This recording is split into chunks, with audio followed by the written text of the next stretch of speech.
Civil War bands had basically six voices mirroring a choir. At the top, you had the sopranos, and this was led by the E-flat cornet. This was the highest voice, typically the soloist, and it set the melodic tone for the band. Beneath it, because he can't play all the time, you had the B-flat cornet, and this would be similar to a mezzo-soprano. And they would, right. Below that, you have the alto, and here you start getting into the middle or lower brass. The alto, like the E-flat cornet, is in E-flat, so he would both play with the lower brass and establish the harmonic bass line, and sometimes have the happy circumstance of playing along with the main melody. Below this, you have the tenor horn and the baritone, which are of course similar to voices in a chorus, and they would be playing the bass line. The baritone, because of its large, rich voice, would sometimes be given solos, and it would pair up very nicely with the B-flat cornet. Below all of that, and establishing the harmonic bass line of the music, was the was the tuba, and this was called a bass horn, and it would be either in B-flat or E-flat, depending on who was playing it. The horns themselves are fairly similar to modern. The one thing that you might see that's a little bit different is that, like French horns, a lot of them have rotary valves.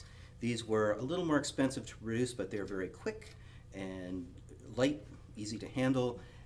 The only problem is if you were in a Civil War band, they tend to get damaged because these are held on by strings. If the string breaks, well, the valve doesn't work, and then you have a problem because you can't play all of your notes. So a workaround for that is the piston valve, here shown by a Berliner valve, which is similar to a modern cornet Perronnet valves. And these could take a lot more abuse and be held in the field and banged around and still be operable. There are two primary configurations of the horns. The bell forward, which you see on almost all cornets, then as now.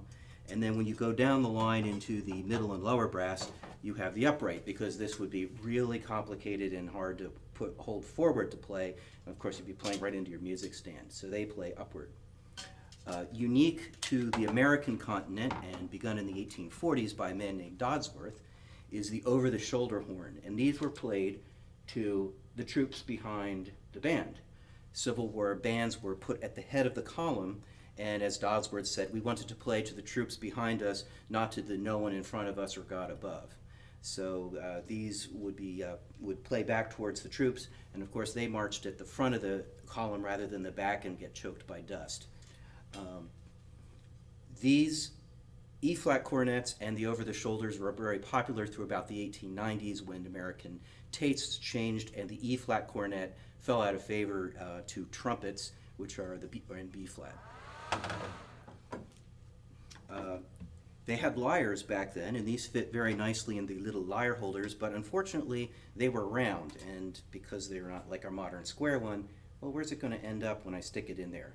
If you add the music, that acts like a sail, and on the march, this thing just kind of turns around and is sort of annoying.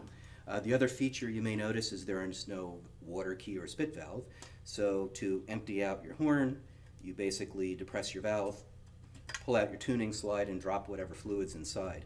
Easy in a concert, but kind of difficult on the march. And that's pretty much what the horns looked like.